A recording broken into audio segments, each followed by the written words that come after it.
Crônicas do Amanhecer. Por Feijão. Centro Espírita Allan Kardec de Balneário Gaivota, 24 de setembro de 2021. Dados de violência doméstica são subnotificados durante a pandemia. O aumento do feminicídio e das concessões das medidas protetivas são fortes indicadores de subnotificação dos casos de violência contra as mulheres, além do próprio fenômeno da violência doméstica. Pesquisadoras da Universidade Federal do ABC-UFABC, integrantes da Rede Brasileira de Mulheres Cientistas (RBMC), explicam que esses dados mostram a importância dos serviços de proteção à mulher, que foram descontinuados com a pandemia e poderiam interromper o ciclo da violência.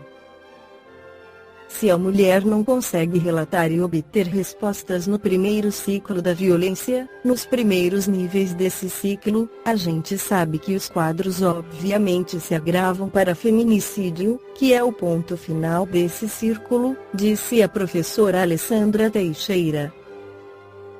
De acordo com as pesquisadoras, em artigo divulgado pela agência Abori, houve aumento de 1,9% dos feminicídios e de medidas protetivas em muitas delegacias e a diminuição de 9,9% de registros policiais de casos de violência contra a mulher, em relação a 2019.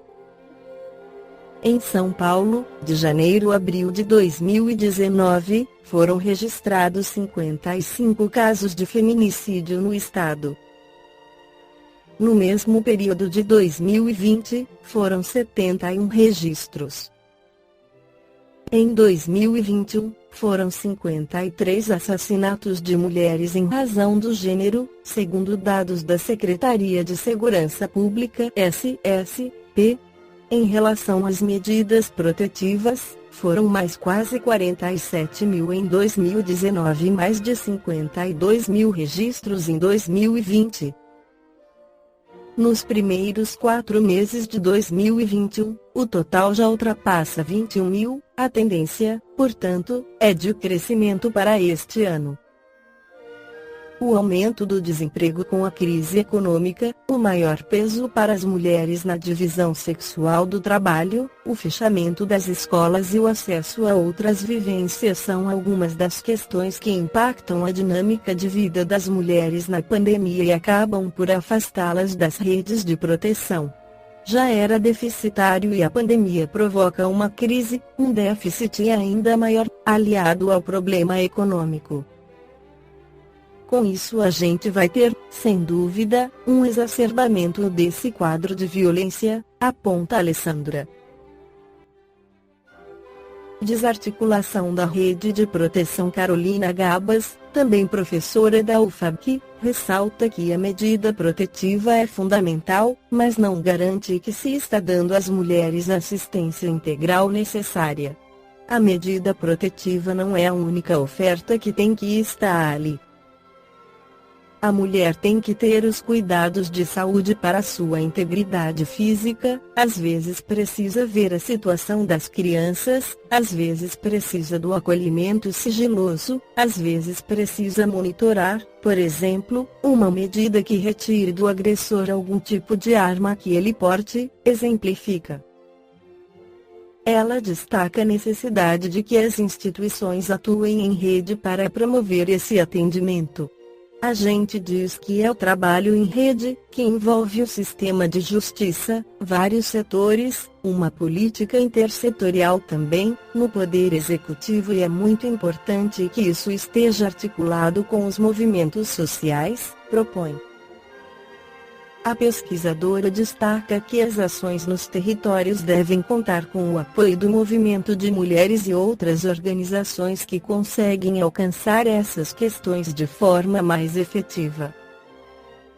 Carolina destaca ainda a necessidade de investimentos e a especialização do atendimento.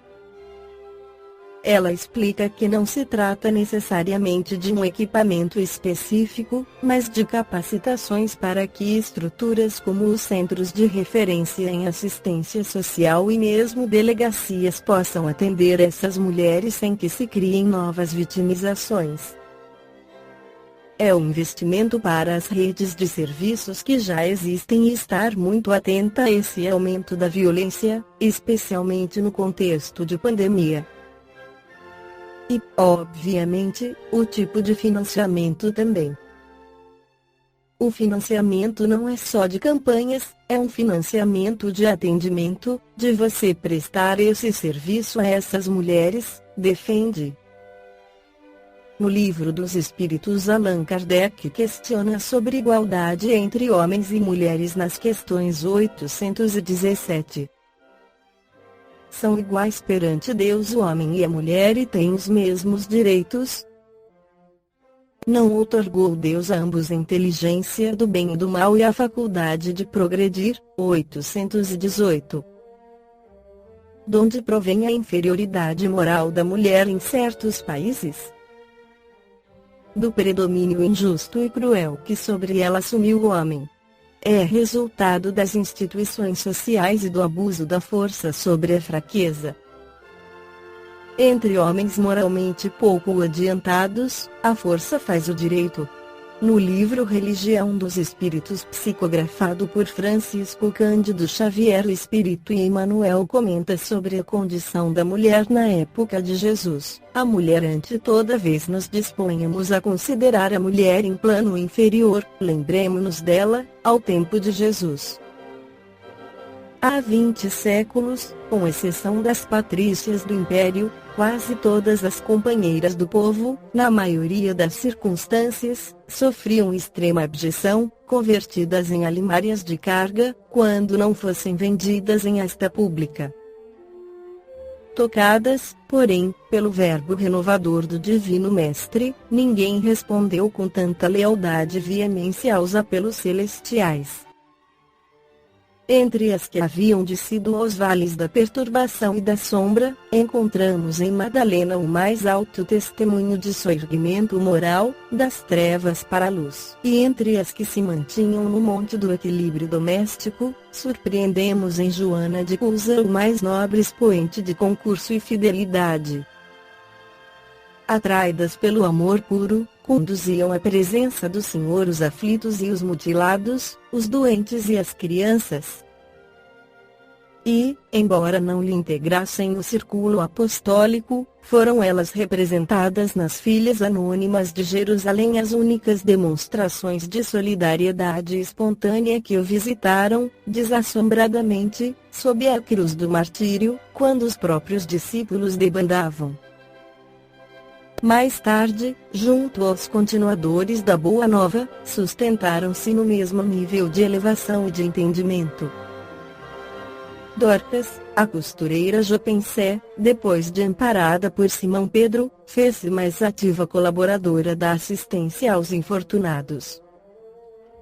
Febe é a mensageira da Epístola de Paulo de Tarso aos Romanos.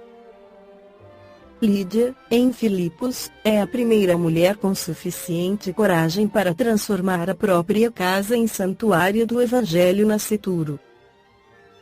Lloyd e Eunice, parentas de Timóteo, eram padrões morais da fé viva. Entretanto, ainda que semelhantes heroínas não tivessem de fato existido, não podemos olvidar que, um dia, buscando alguém no mundo para exercer a necessária tutela sobre a vida preciosa do embaixador divino, o supremo poder do universo não hesitou em recorrer à abnegada mulher, escondida no lar apagado e simples, humilde, ocultava a experiência dos sábios, frágil como o lírio, trazia consigo a resistência do diamante, pobre entre os pobres. Carreava na própria virtude os tesouros incorruptíveis do coração, e, desvalida entre os homens, era grande e prestigiosa perante Deus. Eis o motivo pelo qual, sempre que o raciocínio nos induza a ponderar quanto à glória do Cristo recordando, na terra, a grandeza de nossas próprias mães, nós nos inclinaremos, reconhecidos e reverentes, ante a luz imarcessível da estrela de Nazaré. Balneário Gaivota, 24 de setembro de 2021.